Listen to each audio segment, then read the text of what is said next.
Bismillah. Assalamualaikum warahmatullahi wabarakatuh.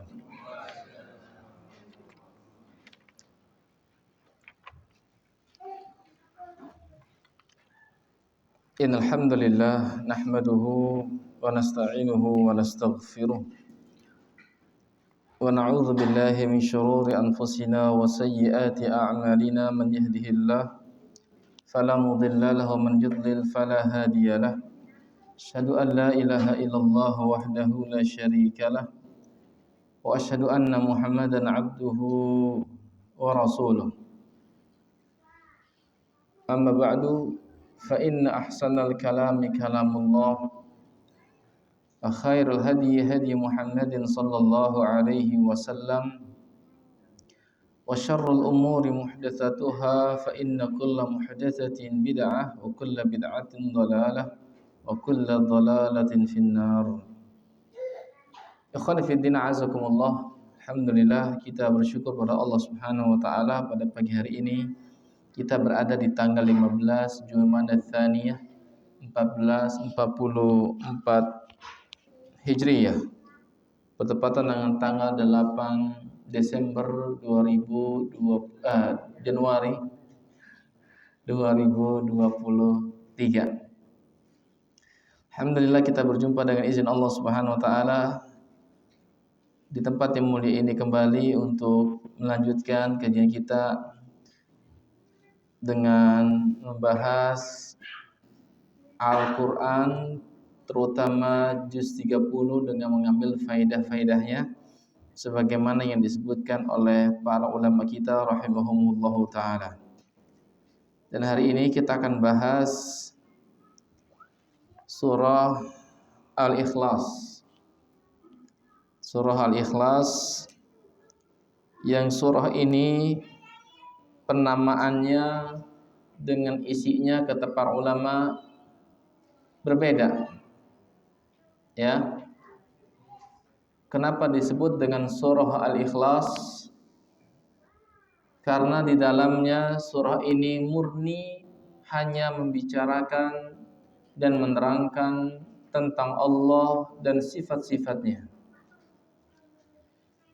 Kalau penamaan surah itu kata para ulama umumnya diambil dari kisah atau satu lafaz, satu ayat yang disebutkan oleh Allah Subhanahu wa taala atau dari sifat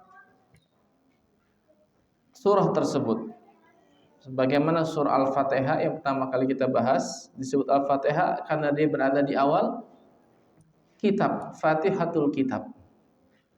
Ya. Adapun selebihnya surah-surah dalam Al-Qur'anul Karim itu penamaannya terkadang lafaznya disebutkan oleh Allah Subhanahu wa taala. Dan itu umumnya nama-nama surah dalam Al-Qur'anul Karim. Namun untuk surah Al-Ikhlas tidak ada dalam surah Al-Ikhlas ini penyebutan tentang Al-Ikhlas. Oleh karena itu kata sebagian para ulama dinamakan Al-Ikhlas karena ayat ini atau surah ini menjelaskan kepada kita pentingnya memurnikan setiap peribadatan kepada Allah Subhanahu wa taala. Dan surah ini ikhlas, murni hanya membicarakan tentang Allah Subhanahu wa taala. Karenanya surah ini dinamakan dengan surah Al-Ikhlas yang artinya murni. Akhlasa ikhlisu ikhlasan, artinya takhlis yang memurnikan sesuatu karena Allah Subhanahu wa taala. Ini kenapa surah ini dinamakan dengan nama surah Al-Ikhlas. Kemudian sebagian para ulama sebagaimana yang dikatakan oleh Syekh Asy-Syathri hafizahullah taala dalam kitabnya Tafsir Juz Ammah, dia mengatakan wa tusamma aidan surata Qul huwallahu ahad. Dan dinamakan juga surah Al-Ikhlas dengan nama surat Qul huwallahu ahad. Orang kita nyingkat. Namanya surat apa? Qul Hu. Ya. Bahkan lebih ekstrim lagi mengatakan untuk 3 surat ini trikul. Ya, Qul Huwallah, Qul a'udzu birabbil falaq, Qul a'udzu birabbin nas. Trikul. Ini kurang tepat ya. Ya, karena ketiga surat ini kata para ulama sebagaimana yang kita sampaikan terdahulu memiliki urgensinya, keutamaan yang begitu besar.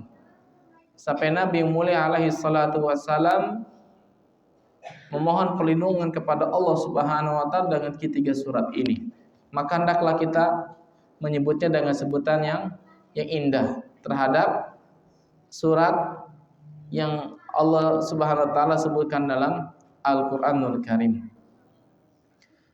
Kemudian ikhwana azakumullah, secara umum surah ini membicarakan tentang tauhid kepada Allah Subhanahu wa taala secara murni dan juga tentang sifat Allah Subhanahu wa taala Ar-Rahman yang hanya dimiliki oleh Allah Subhanahu wa taala saja.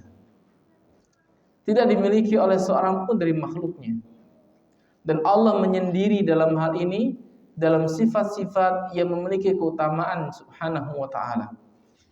Dengan surah ini ikhwah, azanillahu wa iyyakum, kita lebih mengenal Allah Subhanahu wa taala, sejatinya tentang Allah Subhanahu wa taala.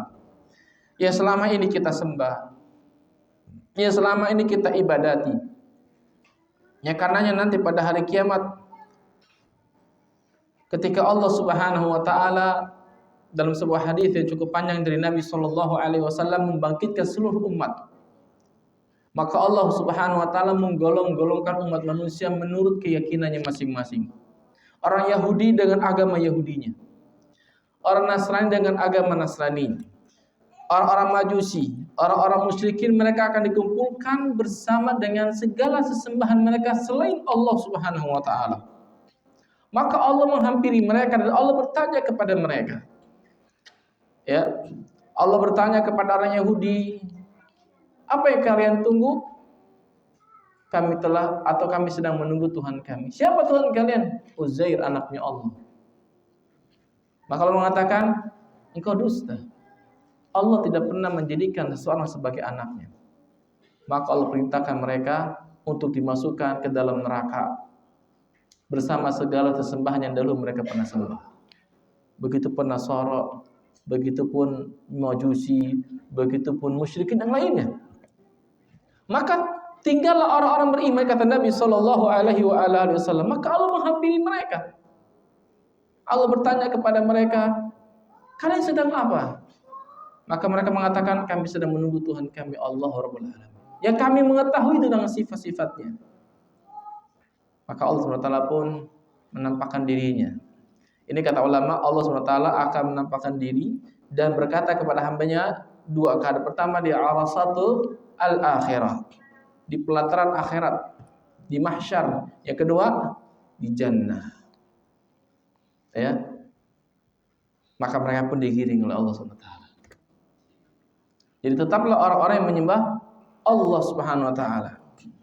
Ini sifat Allah Subhanahu wa taala yang maha tinggi, Jalla Jalaluhu, di mana kita beribadah setiap hari kepadanya Subhanahu wa taala. Dan nanti kita akan menunggu Allah Subhanahu wa taala, menunggu keputusannya, menunggu kedatangannya Subhanahu wa taala. Dan surah ini menginformasikan kepada kita tentang siapa itu Allah Subhanahu wa taala yang kita sembah, yang kita beribadah kepadanya setiap hari, yang kita meminta kepadanya agar kita dipertemukan dengannya nanti di surganya Allah Subhanahu wa taala. Ikhwan fillah, a'azani Allah wa iyyakum. Surah Al-Ikhlas ini adalah salah satu di antara deretan surat-surat Makkiyah. Surat-surat yang turun di Mekah sebelum terjadinya hijrah kepada Rasulullah sallallahu alaihi wasallam. Begitupun dua surat yang kemarin kita bahas, Al-Falaq dan An-Nas. Ya. Karena ketiga surat ini disebut kalau Nabi SAW keutamaannya secara bersamaan. Dan ketiga surat ini memang turunnya adalah sebelum hijrah. Walaupun sebagian ulama ada mengatakan turunnya adalah setelah hijrah, namun pendapat ini dilemahkan oleh sebagian yang lainnya. Kemudian ikhwan fillah azakumullah, sebelum kita bahas surah yang mulia ini, kita akan sebutkan beberapa hadis yang menerangkan kepada kita tentang keutamaan surat Al-Ikhlas. Ya, keutamaan surat Al-Ikhlas. Di antaranya adalah hadis Aisyah radhiyallahu taala anha, dan ini dibawakan oleh Al-Hafidz Ibnu Katsir.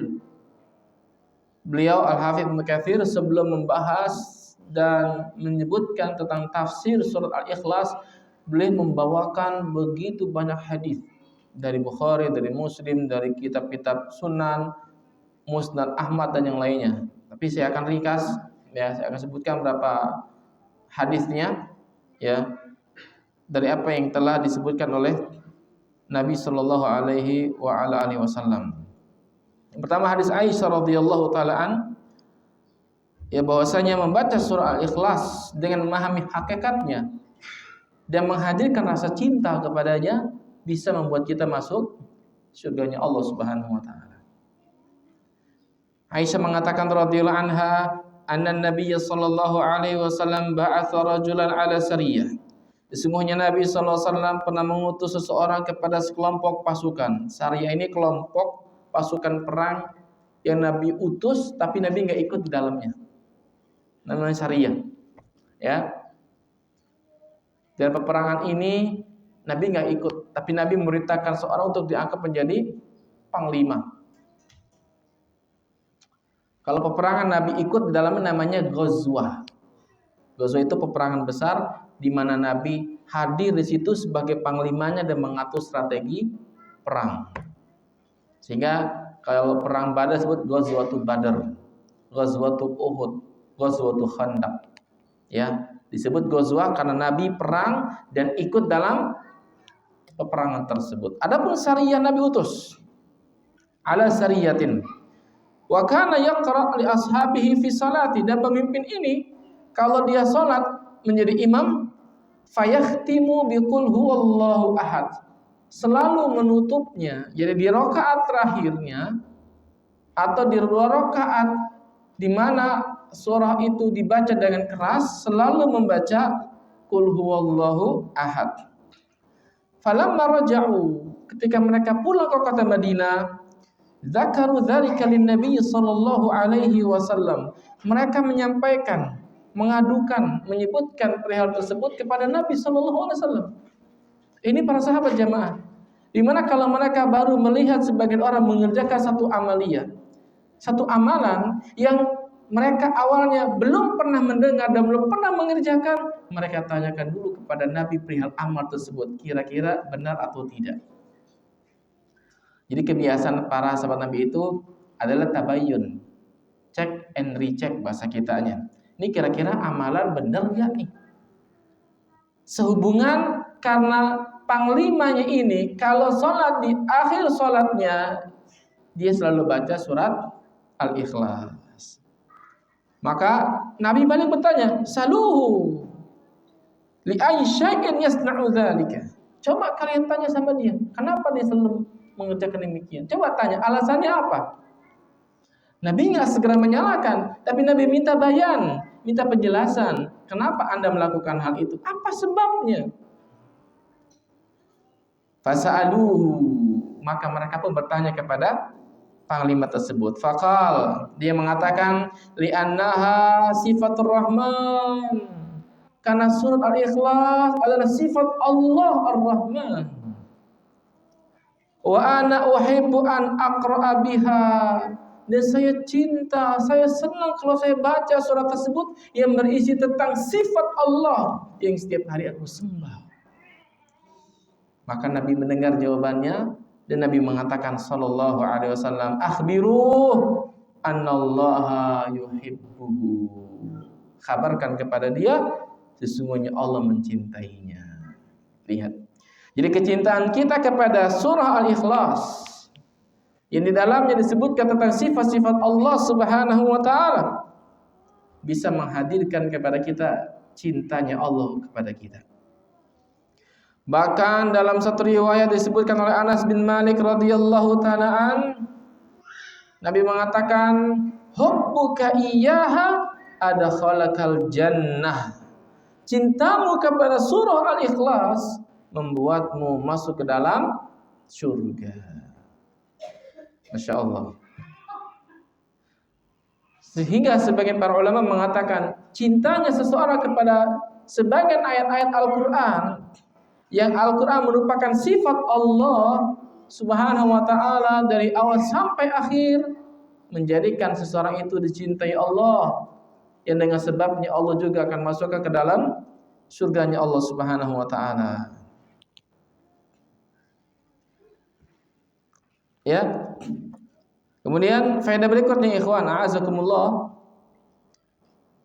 surah ini Al-Ikhlas ini sebanding dengan sepertiga Al-Quran, thuluthul Quran.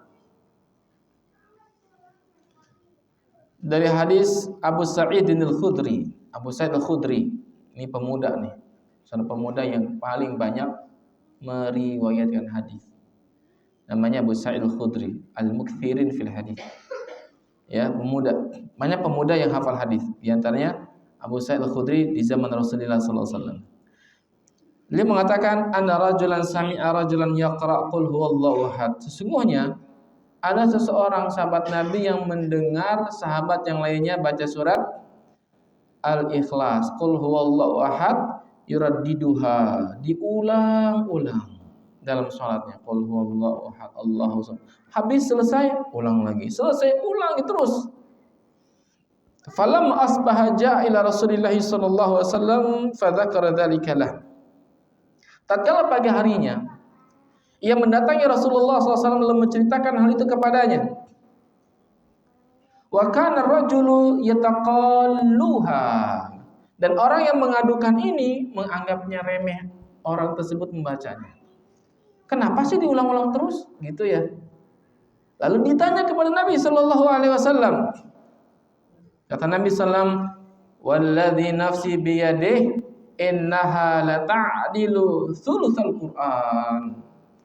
Demi zat yang jiwaku berada di tangannya, demi Allah, sesungguhnya surah Al-Ikhlas itu sebanding dengan sepertiga Al-Quran. Maksudnya apa sepertiga Al-Quran? Karena salah satu di antara isi Al-Quran menceritakan, menjelaskan, membahas tentang tauhid. Dan Al-Ikhlas murni isinya tentang apa? Tentang tauhid kepada Allah Subhanahu wa taala. Karena sebagai Quran isinya tentang syariat, tentang perintah, tentang larangan, sisanya lagi tentang kisah-kisah umat terdahulu. Jadi Quran dibagi tiga ulama, isinya syariat, perintah dan larangan, kemudian kisah umat terdahulu, yang ketiga tentang tauhid hak Allah Subhanahu wa taala. Al-Ikhlas salah satu ayat yang menceritakan tentang tauhid kepada Allah Subhanahu wa taala, maka sepertiganya bagian dari Quran itu terdapat dalam surah Al-Ikhlas. Tapi bukan maknanya kalau kita baca 3 kali itu samanya kita baca 30 juz, enggak, itu kurang tepat pemahaman seperti itu. Jadi Nabi mengatakan innaha la ta'dilu thulutsal Quran. Sesungguhnya Al-Ikhlas adalah sepertiganya Al-Quran. Dia sebanding dengan sepertiganya Al-Quran. Kemudian ikhwan azakumullah, dibawakan lagi oleh para ulama, di mana Nabi sallallahu alaihi wasallam pernah bersabda, "Aya'jizu ahadukum an yaqra'a thulutsal Qur'ani fi lailatin?" Kata Nabi sallallahu alaihi wasallam, apakah seseorang dari kalian itu lemah, tidak mampu membaca sepertiga Al-Quran dalam satu malam saja? Artinya kalau Quran itu 30 juz, sepertiganya berapa juz? 10 juz. Gitu kan? Ya, 10 juz. Hal itu membuat sahabat ini keberatan. Fasyaqqa dzalika 'alaihim. Maka itu membuat para sahabat itu merasa susah. Sehari baca 10 juz. Ya. Qalu, mereka mengatakan, wa ayyuna yastati'u dzalik ya Rasulullah. Wahai Rasulullah, siapa di antara kita yang mampu dalam sehari membaca sepertiga Quran? 10 juz. Itu dalam pandangan sahabat. Qal, maka Nabi mengatakan sallallahu alaihi wasallam, man qara'a surata qul huwallahu ahad fi lailatin faka'annama qara'a thulutsal Qur'an. Barang siapa yang membaca qul huwallahu ahad dalam satu malam, maka seakan-akan ia membaca sepertiga Al-Qur'an. Nabi katakan faka'annama, di situ ada bentuk tasbih, penyerupaan. Tapi bukan berarti orang yang baca qul huwallahu ahad pahalanya sama dengan orang baca 10 juz. Tidak sama. Kenapa? Karena satu huruf dalam Al-Quran berbalas 10 kebaikan. Ya, al-hasanatu bi'asyri amsalihha. Satu kebajikan berbalas 10 kali kebaikan. La aqulu lakum alif lam mim harfun wa lamun harfun wa mimun harfun. Saya enggak bilang sama antum alif lam mim satu huruf, tapi alif satu huruf, lam satu huruf, mim satu huruf. Satu huruf yang Anda baca, Allah memberikan kebajikan kepada kita 10 kali lipatnya. Ya, itu makna dari hadis tersebut. Ya, jadi bukan berarti kalau baca qul huwallahu ahad itu sama artinya kita baca 10 juz, enggak. Tapi seperti seakan-akan kita baca sepertiga Al-Quran, karena isi dari surah Al-Ikhlas adalah tauhid, dan Al-Quran isinya adalah sebagainya tauhid kepada Allah Subhanahu wa taala. Kemudian surah ini menjadi pelindung, ya, sebagaimana pembahasan telah lalu. Kalau kita baca dengan surah Al-Falaq dan juga surat An-Nas, kalau kita baca dengan 3 surat ini di pagi dan di sore hari, maka akan melindungi kita dari segala sesuatu. Sehingga kata Ibnu Qayyim rahimahullah, yang dinukil oleh Syekh Abdul Razak hafizahullah dalam kitabnya Fiqhu Adiyatul Adhkar di juz yang kedua, maksudnya barang siapa yang baca ketiga surat ini kafatah, maka akan membuatnya merasa cukup. Kata Ibnu Qayyim, dicukupkan oleh Allah Subhanahu wa taala dari segala kebaikan dan juga dari semua bentuk keburukan. Ya, dihindarkan dari keburukan, dari binatang-binatang buas, dari berbagai macam penyakit, dari berbagai macam musibah. Orang yang baca dengan surat ini, ya, dia akan diberikan oleh Allah Subhanahu wa taala berbagai macam kebaikan. Dan istimewanya surat ini dibaca ketika lagi mau tidur jamaah. Ya, yang mau tidur, kita baca ketiga surat ini, Al-Falaq, Al-Ikhlas dan An-Nas, maka kita akan terjaga dari berbagai macam keburukan. Kemudian ikhwan azakumullah, di antara faedah berikutnya yang juga luar biasa, orang yang baca surah Al-Ikhlas ini dengan izin Allah Subhanahu wa taala akan diampunkan dosa-dosanya oleh Allah. Memang Al-Hafidz Ibnu Katsir membawakan beberapa hadis, tapi dhaif tetap menghasan. Namun ada sebagian hadis yang dihasankan oleh para ulama, di antaranya oleh Syekh Al-Albani rahimahullahu taala. Ya. Kata hadis Mihjan bin Al-Adru radhiyallahu anha, dia mengatakan, anna Rasulullah sallallahu alaihi wasallam dakhala al-masjida idza rajulun qad qada salata wa huwa yatashahhad. Sesungguhnya Rasulullah SAW pernah masuk ke dalam masjid, tiba-tiba ada seorang yang telah selesai dari salatnya dan ia sedang bertasyahud, tasyahud akhir. Lalu di akhir tasyahud dia baca doa sebelum salam. Dia mengatakan, Allahumma inni as'aluka ya Allah bi annakal wahidul ahadus samad alladzi lam yulad wa lam yakun lahu kufuwan ahad antaghfira li dzunubi innaka antal ghafurur rahim. Faqala Rasulullah sallallahu alaihi wasallam qad ghufira lah thalathan. Orang ini berdoa kepada Allah Subhanahu wa taala dengan mengatakan, Allahumma inni as'aluka ya Allah bi annaka al-wahidul ahad as-samad alladzi lam yalid wa lam yulad wa lam yakul lahu kufuwan ahad. Ya Allah, ampunilah aku. Sesungguhnya Engkau zat yang Maha Pengampun lagi Maha Penyayang. Maka kata Nabi sallallahu alaihi wasallam, qad ghufira lah. Orang itu telah diampuni dosa-dosanya oleh Allah Subhanahu wa taala. Ya. Kemudian kalau kita berdoa kepada Allah Subhanahu wa taala ikhwah dengan menyebut nama Allah yang ada dalam surat ini, maka doa kita akan dikabul oleh Allah Subhanahu wa taala. Dalam sebuah riwayat disebutkan oleh Nabi SAW ketika Nabi mendengar orang yang berdoa, Allahumma inni as'aluka anni ashhadu annaka antallah la ilaha illa anta al-ahadus samad lam yalid wa lam yulad wa lam yakun lahu kufuwan ahad.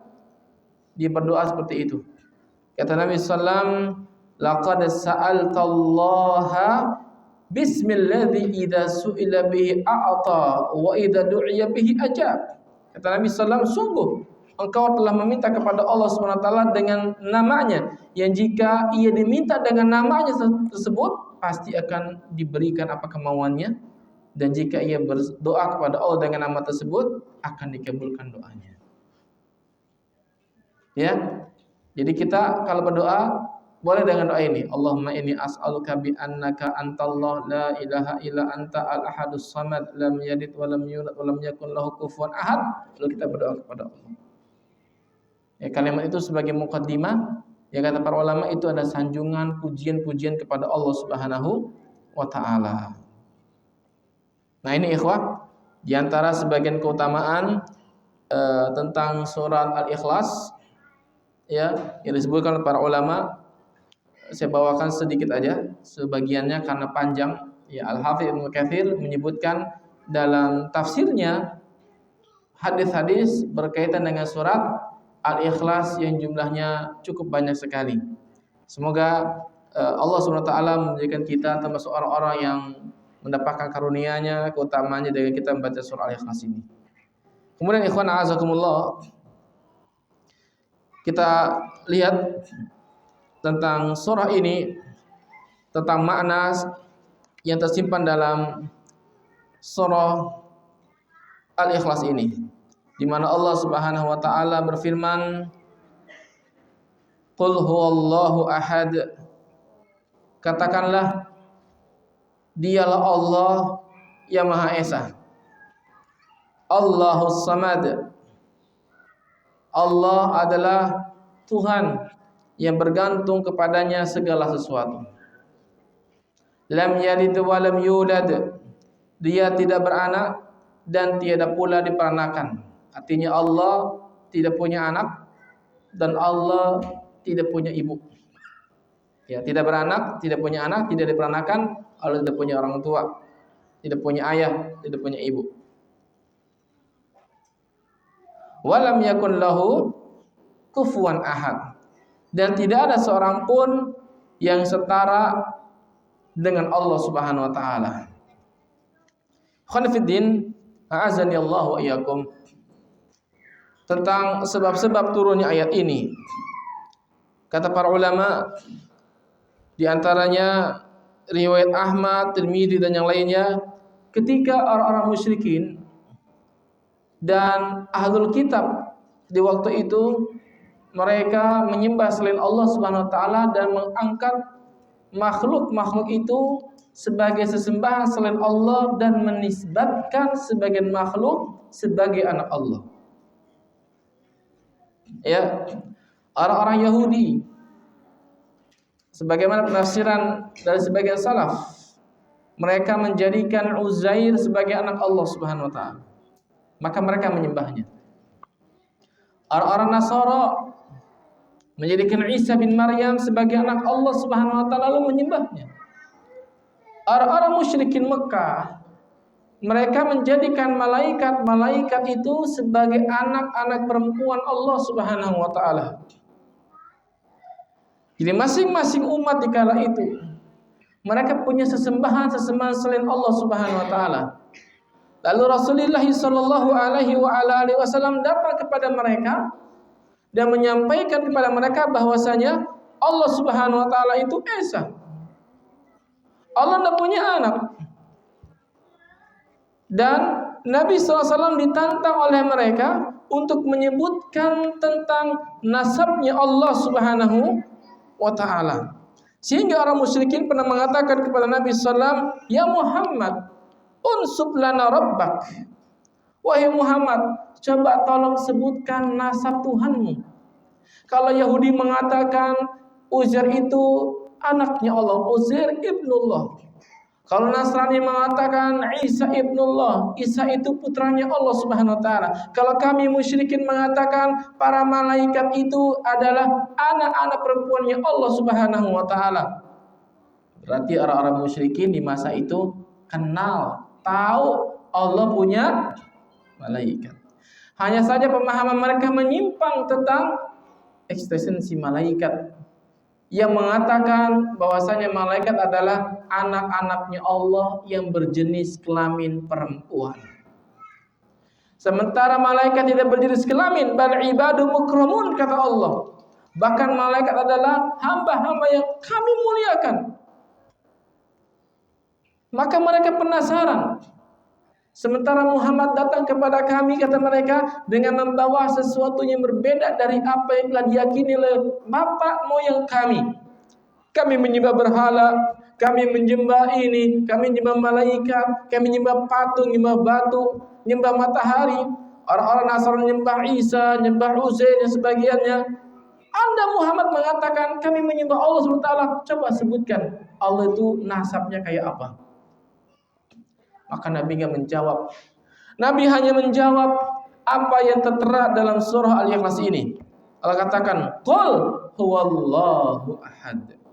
Katakan wahai Muhammad, Allah itu adalah Esa. Allahus Samad.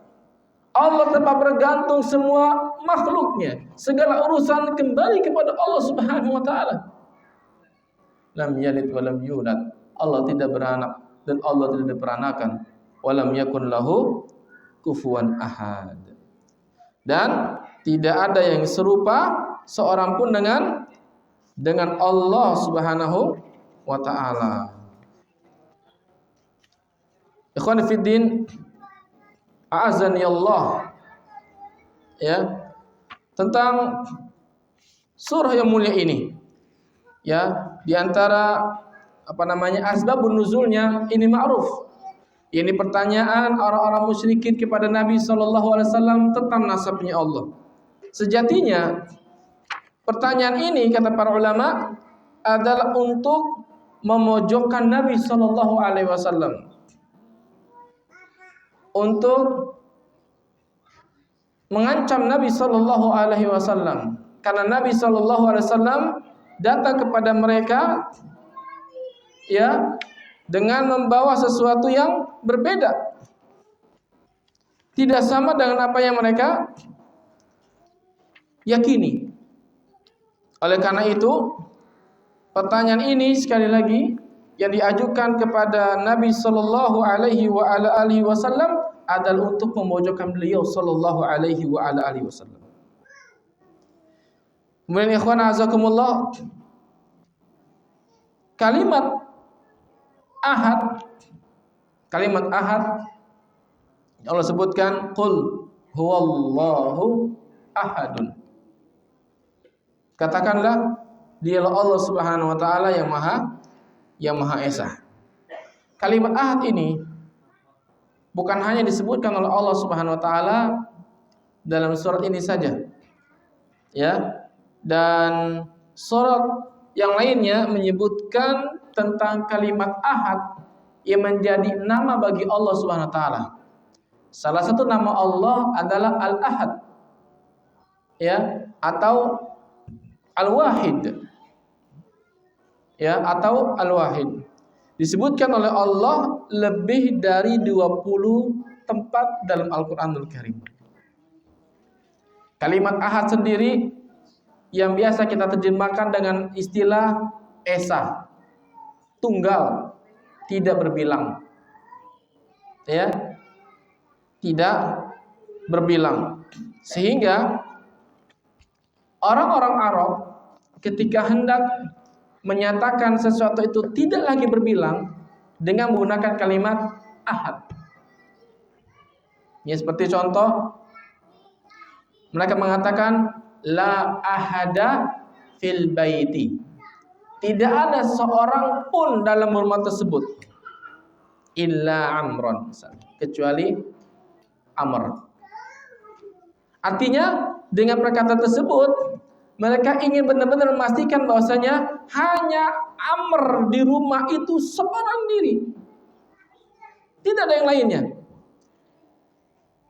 Sehingga dikatakan illa, bukan la wahidah, tidak, tapi la ahadah, untuk bentuk penafian. Sehingga kalimat ahad ini enggak ada keduanya, enggak ada ketiganya, enggak ada keempatnya. Ahad, cukup ahad. Lain sama wahid.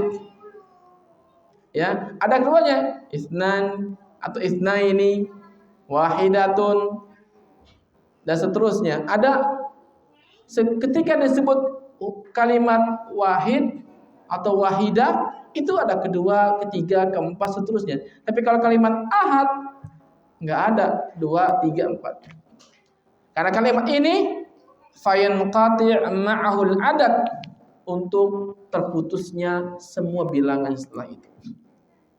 Karenanya Allah menggunakan kalimat ahad.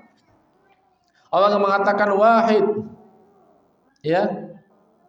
Tapi ahad dalam surat ini untuk benar-benar memastikan bahwasanya Rabb yang harusnya kalian sembah, Tuhan yang harusnya kalian minta kepadanya, Tuhan yang harusnya kalian senantiasa berdoa dan mengharap kepadanya, Dialah Allah Al-Ahad, yang Maha Esa, yang Maha Tunggal, tidak berbilang. Sehingga dari kalimat ini batallah keyakinan orang-orang yang mengatakan ya Allah itu punya anak. Ya, kalaupun Allah enggak menyebutkan lam yalid wa lam yulad, kata para ulama, maka cukup dari kalimat qul huwallahu ahad untuk mematahkan segala argumentasi bahwasanya Allah membutuhkan anak. Allah membutuhkan sahibah alias istri. Dengan kalimat ini saja. Sehingga kalimat berikutnya seakan-akan menjadi penafsir bagi kalimat ahad itu sendiri. Allahus samad, lam yalid wa lam yulad wa lam yakun lahu kufuwan ahad. Sehingga sebagian ulama salaf, sebagaimana penuturan Al-Imam Ibnu Katsir rahimahullah taala, kalimat yang datang setelah ahad, ini as-samad, lam yalid wa lam yulad, seakan-akan menjadi pentafsir, pemberi penjelasan tentang mana ahad, bahwasanya Allah itu tidak beranak, Allah itu enggak butuh anak, Allah enggak diperanakan subhanahu wa ta'ala, dan tidak ada yang sama dari segi keesaan, kekuasaan, dari sifatnya, dari namanya, seorang pun di muka bumi ini atau makhluk yang berada di sisi Allah subhanahu wa ta'ala, dari makhluknya, dari malaikatnya dan sebagainya.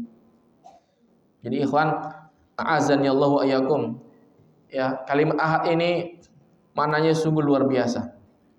Ya, sangat agung sekali dalam pandangan para ulama. Kalimat ahad ini sering Allah sebutkan ikhwan.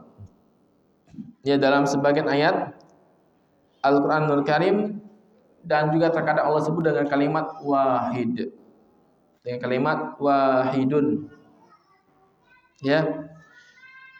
Kemudian kalimat ahad kalau disebut ahad, al-ahad, maksudnya kata Al-Imam Ibnu Qayyim rahimahullah, al-mutadamminu linfiradihi birrububiyyati wal ilahiyah. Itu Allah Esa dari segi rububiyahnya dan ilahiyahnya. Allah Maha Esa dari segi rububiyahnya, penciptaannya, pengaturannya, kepemilikan alam semesta ini. Allah yang Maha Esa Subhanahu wa taala.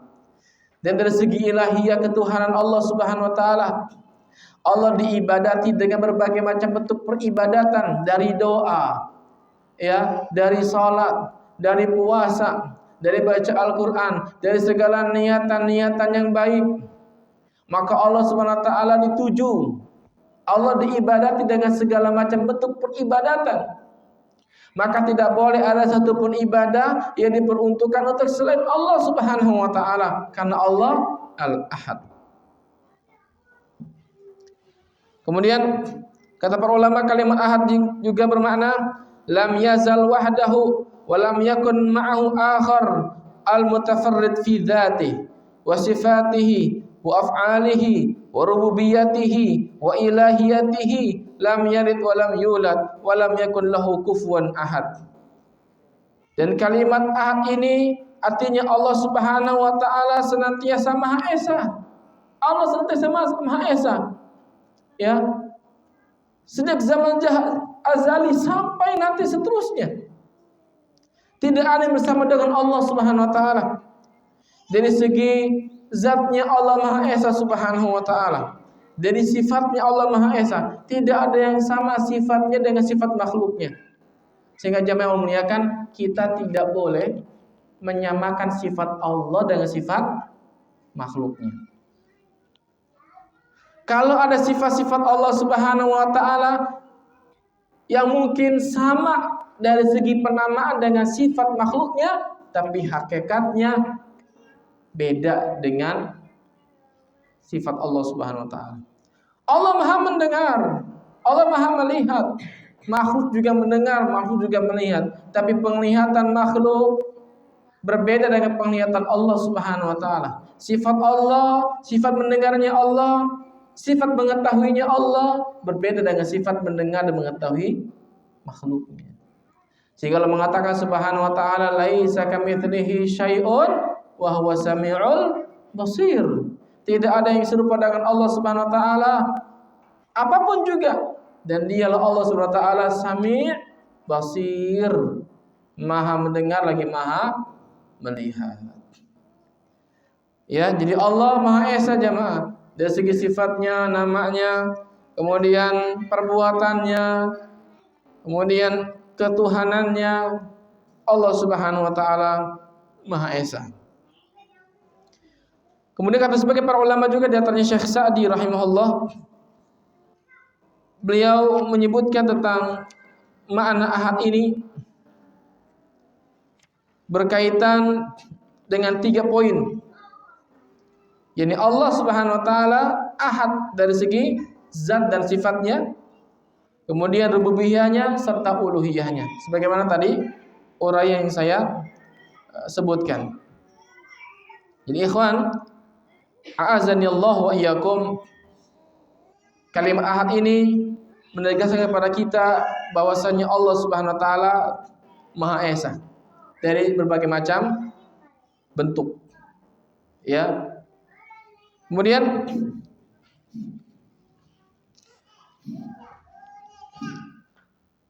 ayat berikutnya kata Allah Subhanahu wa taala, "Tsumma qala Subhanahu wa taala Allahus Samad." Allah dialah As-Samad, Tuhan yang bergantung kepadanya segala sesuatu. Sebagian para ulama menafsirkan As-Samad ini semakna dengan kalimat As-Sayyid. Sayyid artinya itu penghulu atau tuan. Seseorang yang memiliki gelar Sayyid itu segala urusan diserahkan kepadanya. Ini Sayyid yang hakiki hanyalah Allah Subhanahu wa taala. Sehingga Nabi SAW mengatakan As-Sayyidu Allah. Sayyid itu adalah Allah Subhanahu wa taala. Kenapa? Karena semua urusan, semua perkara kembali kepada Allah Subhanahu wa taala. Allah mengatakan wa ilallahi turja'ul umur. Dan kepada Allah lah segala permasalahan itu dikembalikan. Syekh mengatakan, ini Syekh Syashri hafizahullah mengatakan, As-Samad ay alladzi tasmadu ilahil khalaiqu fi hawaijiha. Ma nazalat hajatun bimuhtajin fa anzalaha billahi illa qadaha jalla wa ala. As-Samad itu artinya yang segala kebutuhan hamba kembali kepada Allah Subhanahu wa taala. Segala kebutuhan kita kembalikan kepada Allah Subhanahu wa taala. Segala macam bentuk doa kita serahkan kepada Allah. Keinginan kita terarah kepada Allah Subhanahu wa taala. Oleh karena itu, para ulama kita rahimahumullah taala menafsirkan kalimat Samad ini, di antaranya Ibnu Abbas dan yang lainnya dari kalangan para ulama tafsir, sebagaimana yang dinukil oleh Ibnu Katsir juga, bahwasanya segala sesuatu itu, segala kebutuhan ya bergantung kepada Allah Subhanahu wa taala. Para hambanya yang di langit maupun di bumi semuanya bergantung kepada Allah Subhanahu wa taala. Kenapa? Karena Allah Maha Esa. Karena Allah Subhanahu wa taala esa dari segi kekuasaannya. Maka kita minta kepada Allah Subhanahu wa taala yang Maha Kuasa. Allah esa dari segi pengatur rizkinya, maka kita minta kepada Allah rizki kita. Allah Maha Esa dari memberikan kesembuhan kepada hambanya, maka kita minta kesembuhan kepada Allah Subhanahu wa taala. Allah Maha Esa dari segi segala pengaturannya, maka kita minta kepada Allah kemudahan dari segala urusan kita. Maka semua makhluk, semua kebutuhan hamba tertuju hanya kepada Allah Subhanahu wa taala. Karena kata Nabi SAW, wa idza sta'anta fasta'in billah, wa idza sta'ala fas'alillah. Jika ada minta tolong kepada Allah. Jika ada jika Anda berdoa, fas'alillah, maka mintalah, maka berdoalah hanya kepada Allah Subhanahu wa taala. Dan ayat ini jamaah cinta Allah Subhanahu wa taala memberikan kita isyarat bahwasanya barang siapa yang meminta, yang permintaan tersebut mengandung doa kepada Allah Subhanahu wa taala yang dia tujukan kepada selain Allah, maka dia telah mengerjakan satu perbuatan kesyirikan kepada Allah Subhanahu wa taala. Sebagian para ulama dari kalangan tabi'in mereka menafsirkan dengan kalimat la jawfalah wa annahu la ya'kulu wa la yashrab li'annahu ghaniyun mustaghnin bidzatihi la yahtaju ila syai'in akhar. Kalimat as-samad artinya yang tidak berongga. As-samad artinya tidak berongga. Sehingga Allah tidak makan, tidak minum, tidak seperti makhluk, butuh kepada sesuatu yang menguatkannya. Dan Allah Subhanahu wa taala tidak butuh kepada segala sesuatu. Innallaha ghaniyun 'anil 'alamin. Allah Subhanahu wa taala tidak butuh kepada hambanya, kepada alam semesta ini. Justru alam semesta ini dan segala isinya di langit maupun di bumi bergantung kepada Allah Subhanahu wa taala. Sehingga ada orang-orang yang mengatakan kalau Allah Subhanahu wa taala bersemayam atau istiwa bahasa kitanya, bahasa Al-Qur'annya, yaitu di atas arasy-Nya, bukan berarti Allah Subhanahu wa taala butuh kepada arasy. Ya Allah mengatakan Ar-Rahman 'ala al-'arsy istawa. Mengatakan terkadang tsumma stawa 'ala al-'arsy. Kemudian Allah Subhanahu wa taala beristiwa di atas arasy. Ya. Kalau kalimat istawa lalu setelahnya ada kata 'ala, itu artinya menuju kepada tempat ketinggian, sesuatu yang tinggi. Itu secara bahasa. Mengatakan tsumma stawa 'ala al-'arsy artinya Allah menuju ketinggian, zatnya Allah meninggi Subhanahu wa taala. Bukan dimaknai Allah nempel kepada arasy. Seperti orang mengatakan yang namanya istiwa itu diartikan nempel dengan arasy. Ini pemahamannya keliru. Karena Allah Subhanahu wa taala tidak butuh kepada arasy. Justru arasy itu yang butuh kepada Allah Subhanahu wa taala. Sehingga kalimat istawa ini diartikan Allah Subhanahu wa taala meninggi di atas arasy dan bukan menguasai. Meningginya Allah menunjukkan Allah Maha Esa, Maha sempurna zatnya dan sifatnya, tidak butuh kepada makhluk. Karenanya sebagian ulama salaf kita menafsirkan kalimat as-samad dengan nama la jauf alah, tidak ada rongga. Allah tidak makan, Allah tidak minum, Allah enggak butuh kepada sekian ahli. Allah enggak butuh kepada makhluknya. Yang butuh makan, yang butuh minum hanyalah hamba-hamba Allah Subhanahu wa taala. Hamba-hamba Allah Subhanahu wa taala. Ya.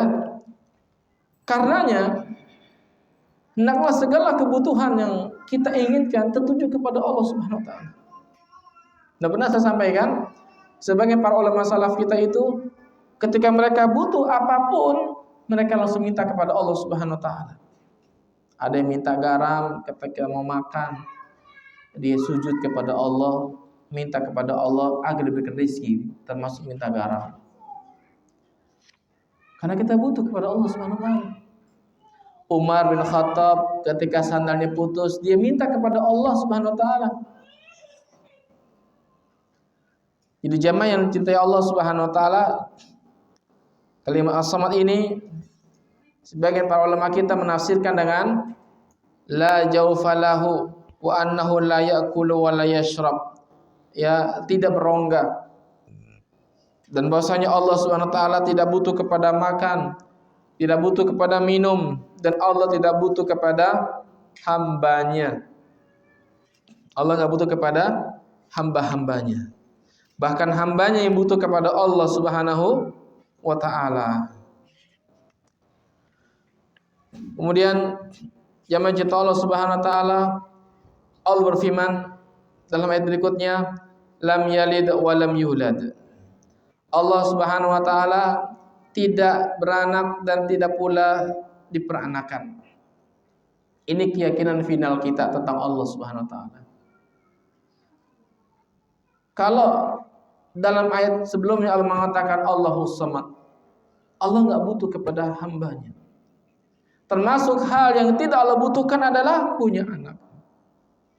Kalimat punya anak ini memberikan indikasi kepada kita bahwasanya Allah butuh kepada istri. Kalau punya anak, itu sudah dipastikan secara logis adanya seorang istri. Sehingga Allah Subhanahu wa taala menafikan untuk dirinya anak dan juga istri dengan kalimatnya lam yalid wa lam yulad. Allah tidak butuh anak, alias Allah butuh kepada istri. Wa lam yulad, Allah tidak diperanakan, alias Allah butuh kepada orang tua, kepada ayah, kepada ibu. Sifat ini hanya ada pada makhluk. Sementara Allah Subhanahu wa taala mustaghnin anhu. Allah Maha cukup. Allah enggak butuh kepada hambanya. Jadi ayatnya pertama, ayatnya kedua seterusnya itu saling menafsirkan jemaah. Ketika Allah Maha Esa Subhanahu wa taala esa dalam semua hal. Termasuk Allah esa dari segala sesuatu. Allah enggak butuh terhadap sesuatu. Dan Allah Subhanahu wa taala memberikan penegasan dalam ayat ini lam yalid wa lam yulad. Karena orang-orang musyrikin, karena ahlul kitab, mereka menisbatkan anak bagi Allah Subhanahu wa taala. Yang sekiranya hal ini mereka ucapkan, sebenarnya itu bisa menghancurkan kondisi alam semesta. Dan Allah Subhanahu wa taala membantah ucapan batil mereka. Sehingga sangat kontradiktif memang. Kalau ada seorang muslim yang meyakini Allah Subhanahu wa taala Maha Esa, dia hafal surat Al-Ikhlas, dia hafal surat Al-Kafirun, dia masih suka mengucapkan selamat hari raya kepada orang-orang di luar Islam. Yang hari raya mereka itu pasti ada keterkaitan dengan segala sesembahan yang disembah selain Allah Subhanahu wa taala. Ini diantara bentuk toleransi kita yang benar adalah tidak mencampur adukan urusan akidah orang lain dengan akidah kita. Masing-masing kita punya keyakinan, dan keyakinan kita nggak boleh dicampur adukan. Oleh karenanya Allah Subhanahu wa taala ketika mengatakan, kata Ibnu Katsir rahimahullahu taala, qul huwallahu ahad, katakanlah Allah itu Maha Esa. Ibnu Katsir mengatakan, walladzina yansibuna ilallahil walad ja'u bijarimatin nukara. Sesungguhnya orang-orang yang menisbatkan kepada Allah anak, mereka telah mengerjakan satu kriminalitas yang sangat buruk. Jarimah itu kriminalitas, ya, satu bentuk kriminal. Jarimah kata Ibnu Katsir. Nukara yang sangat diingkari, yang sangat berlebihan. Kadatis samawat li'azamiha an tatafattara. Hampir-hampir saja langit itu dengan begitu besarnya hampir rusak, runtuh, bahkan pecah. Wal ard an tatashaqqaqa, dan bumi hampir rusak, hancur, binasa, terbelah. Wal jibal an takharra hadda, dan gunung-gunung hancur binasa. Innallaha subhanahu wa ta'ala wahidun ahadun la yaliqu bihi an yattakhidha walada. Karena sesungguhnya Allah Subhanahu wa ta'ala itu wahid, ahad, Maha Esa, tidak butuh, tidak layak bagi Allah memiliki anak. Fal kullu tahta mulkihi wa qahrihi, segala sesuatu itu berada di bawah kekuasaan Allah dan di bawah kehendaknya. Wa jami'uhum ya'tuna ar-rahmana yaumal qiyamati khadi'in la yatakhallafu minhum ahadun faqad ahsahum wa addahum adda wa kulluhum atihi yaumal qiyamati farda. Semua makhluk akan datang kepada Allah pada hari kiamat khadi'in, dengan penuh ketundukan. Mereka menundukkan wajah mereka, mereka menundukkan kepala-kepala mereka dengan penuh kekhusyuan kepada Allah, tawadu kepada Allah. Tidak ada yang berani mengangkat kepalanya. Bahkan Nabi mulia sallallahu alaihi wasallam ketika Allah datang ingin memberikan keputusan, manusia lari ke sini, lari ke sana minta syafaat, maka Nabi datang kepada Allah dengan penuh kekhusyuan, dengan penuh ketawaduan, langsung menyungkur sujud di bawah arasy-Nya Allah, berdoa dengan doa yang belum pernah Nabi ucapkan. Semua datang kepada Allah dengan penuh ketundukan. Tidak ada tertinggal seorang pun juga nanti pada hari kiamat datang menghadap Allah, dan Allah benar-benar menghitung mereka satu persatu, dan kita akan datang kepada Allah seorang diri. Allah mengatakan subhanahu wa ta'ala, wa qalu takhadar rahmanu walada laqad ji'tum syai'an idda. Mereka mengatakan Allah Ar-Rahman telah mengangkat seseorang untuk menjadi anaknya. Sungguh kalian telah datang dengan urusan yang sangat keji, perkataan yang munkar. Takadus samawatu yatafattarna minhu wa tanshaqqul ardu wa takhiru jibal hadda.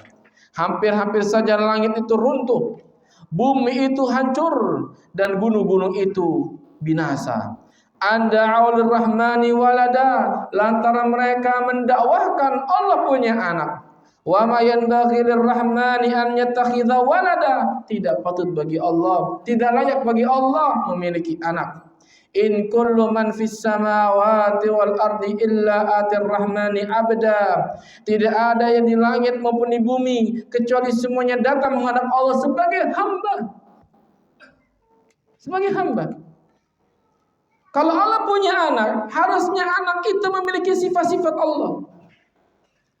Kalau Allah mengangkat Uzair sebagai anak Allah, Isa sebagai anak Allah, harusnya anak-anak itu memiliki sifat seperti sifat Allah, menghidupkan, mematikan, mengatur, memberikan rizki, maha kuasa. Ini enggak. Uzair meninggal dunia, Isa pun meninggal dunia nanti pada akhirnya. Maka mereka nggak punya apa? Bahkan berhala-berhala disembah selain Allah, malaikat-malaikat yang kata orang musyrikin merupakan anak perempuan bagi Allah, nggak punya apa-apa. Karena kita akan datang menghadap Allah sebagai seorang hamba, kata Allah. Wa kulluhum atihi yaumal qiyamati farda, dan setiap dari mereka akan datang kepada Allah sendiri-sendiri. Kata para ulama, kita akan dipanggil oleh Allah keluar dari kubur kita, berjalan tanpa alas kaki, tanpa baju, dan tidak disunat, sendiri datang menghadap Allah. Berkumpul kita nanti di sana, Allah panggil satu persatu, fulan bin fulan, hai fulan, maju ke depan. Ya, kalau dia seorang mukmin, Allah menutup dia seperti seekor burung menutup anaknya begini. Artinya ada penutup, ada kanif, agar nggak didengar pengaduannya kepada Allah Subhanahu wa taala. Datang kita sendiri-sendiri kepada Allah Subhanahu wa taala. Lihat. Lam yalid wa lam yulad. Allah tidak beranak dan Allah tidak diperanakan. Ya. Ikhwan fillah azanillahu wa iyyakum. Ayat ini sekali lagi ayat yang sangat indah buat kita kaum muslimin. Karena zat yang kita sembah bukanlah makhluk. Bukanlah seperti yang kita bayangkan dalam benak kita. Dialah Allah Maha Esa. Ya. Dia tidak butuh sebagaimana kita butuh segala sesuatu.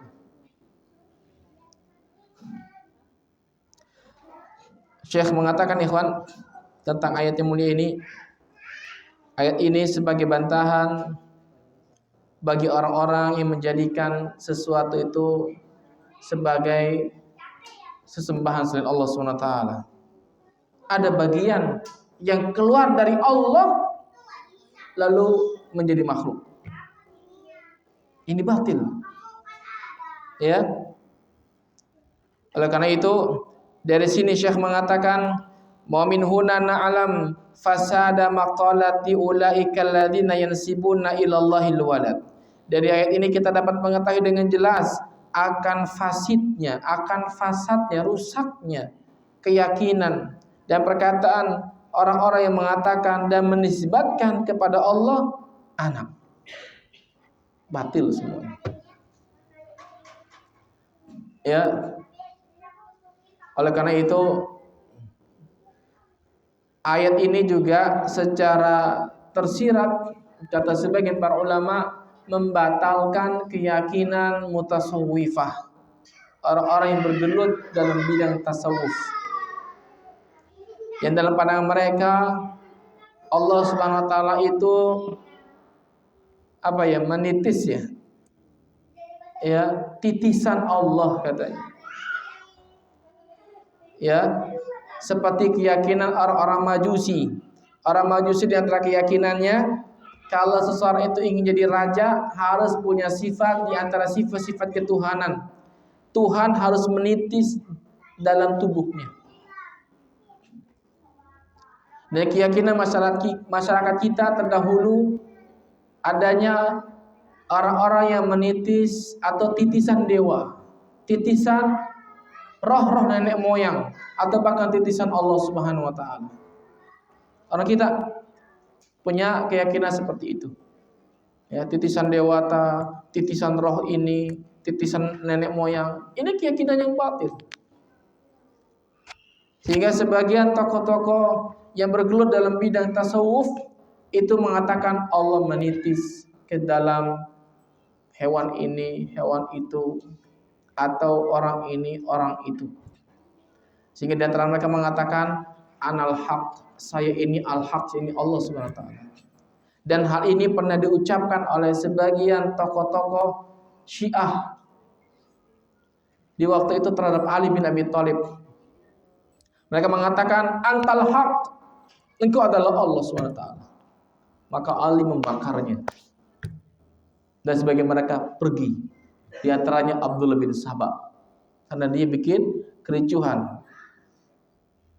Namun perbuatan Ali ini sempat disanggah oleh Abdullah bin Abbas radhiyallahu anhu. Kenapa? Karena tidak ada yang boleh menyiksa atau memberikan siksaan dengan api kecuali hanya Allah Subhanahu wa taala. Lihat. Berarti keyakinan Allah punya anak ini bercabang. Bukan hanya Nasara, bukan hanya Yahudi, bukan hanya orang musyrikin, tapi orang-orang selain mereka juga memiliki pandangan yang batil tentang Allah SWT. Bahwasanya Allah menitis ini, Allah menjelma ini dan sebagainya. Atau ada seorang menjadi jelmaan bagi dewa, bagi dewi, bagi Tuhan selain Allah SWT. Ini batil, ini pandangannya rusak, yang menyebabkan terjadinya peribadatan kepada selain Allah Subhanahu wa taala. Oleh karenanya ayat ini ditutup oleh Allah Subhanahu wa taala dengan ayat walam yakun lahu kufuwan ahad. Tidak ada yang semisal sekufu dengan Allah Subhanahu wa taala. Kata Syekh yang mulia, ai annahu la yujadu ahadun yakunu mumathilan lillah wala nadhiran lahu wala diddan muqabalan lahu jalla wa ala. Artinya tak ada seorang pun yang sama, yang semisal dengan Allah. Dari zatnya, dari sifatnya, dari namanya, dari segala kekuasaannya. Semuanya enggak ada yang sama, seorang pun makhluk. Wa nadhiran lah, tidak ada yang sebanding dengan Allah Subhanahu wa taala. Kekuasaannya dan sebagainya, enggak ada yang sebanding dengan Allah Subhanahu wa taala. Wala diddan muqabilan lahu jalla wa ala, dan tidak ada yang bisa menjadi tandingan bagi Allah. Ya. Yang menjadi apa? Lawan bagi Allah Subhanahu wa taala. Enggak ada. Siapa yang berani yang bisa melawan Allah Subhanahu wa taala? Dan siapa yang menjadi tandingan bagi Allah Subhanahu wa taala? Enggak ada sama sekali. Dan ayat ini jamaah yang muliakan Allah Subhanahu wa taala menjadi pegangan bagi umat Islam secara umum dan secara khusus Ahlussunnah wal Jamaah menetapkan semua sifat-sifat yang mulia bagi Allah. Yang sifat-sifat itu tidak memberikan indikasi persamaan dengan makhluk manapun. Ketika Allah memiliki sifat ini misalnya, sifat tangan, maka tidak ada yang sama dengan Allah. Ketika Allah memiliki sifat turun ke langit dunia, maka nggak ada yang sama dengan Allah Subhanahu wa taala dengan sifat turunnya. Karena Allah mengatakan walam yakun lahu kufuwan ahad. Sekufu, sebanding, setara dengan Allah Subhanahu wa taala. Baik sifatnya, zatnya dan maha kekuasaan Allah Subhanahu wa taala. Nah, ini ikhwan, azani Allah wa iyyakum, penjelasan singkat tentang surat Al-Ikhlas, ya. Dan bagian terakhir kita akan sebutkan sebagian faedah yang disebutkan oleh Syekh Hafizahullah Ta'ala tentang surat ini. Yang pertama di antara faedahnya, wujubu ifradillahi bisifatil kamali warububiyyati wa sifatil uluhiyah. Wajibnya mengesahkan Allah dalam semua sifat-sifat kesempurnaan, baik rububiyahnya dan uluhiyahnya. Kita tetapkan itu semua bagi Allah Subhanahu wa taala. Yang kedua, annalladzi yanbaghi an tu'radal hawaiju alaihi wa an tuwajjahat talabat ilahi wa rabbul izzati wal jalal. Yang patut bagi kita untuk kita serahkan semua segala kebutuhan kita dan segala permintaan kita hanyalah Allah Rabbul Izzah wal Jalal.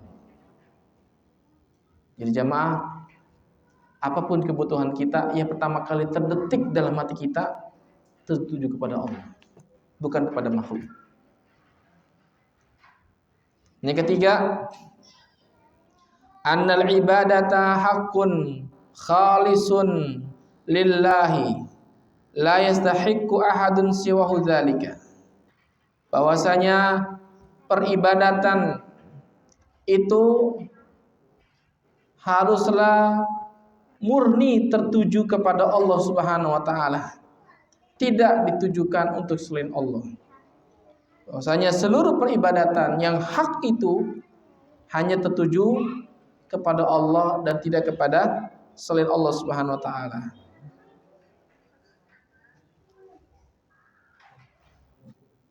Kemudian poin berikutnya kata Syekh, itsbatu annallahu wal awwal wal akhir. Menetapkan sifat Allah, dialah Allah yang maha awal dan maha akhir. Artinya tidak ada yang mendahului Allah dan tidak ada yang mengakhiri Allah Subhanahu wa taala. Tidak ada sesuatu setelah Allah. Karenanya Allah enggak butuh kepada anak.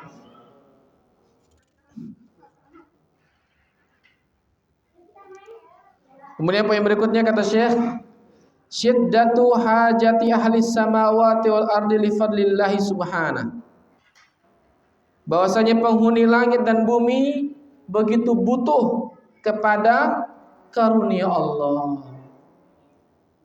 Makhluk yang di langit, malaikat diantaranya, dan makhluk yang di bumi, manusia, jin dan seluruh makhluknya butuh kepada karunia Allah Subhanahu wa taala. Karenanya Allah dinamakan As-Samad.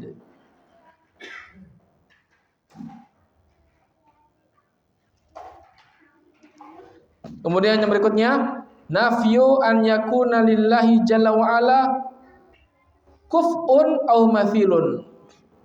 Peniadaan bahwasanya Allah Subhanahu wa taala butuh kepada sekufu dan yang semisal dengan Allah. Yang menafikan enggak ada yang sama dengan Allah. Allah enggak butuh segala sesuatu. Dan yang terakhir adalah wujubu ifradillahi ta'ala bid-du'a. Wajibnya mengesahkan Allah dalam doa. Karenanya Allah mengatakan qul huwallahu ahad. Ya, jadi wajib semua peribadatan khususnya doa tertuju hanya kepada Allah Subhanahu wa taala. Walhamdulillah.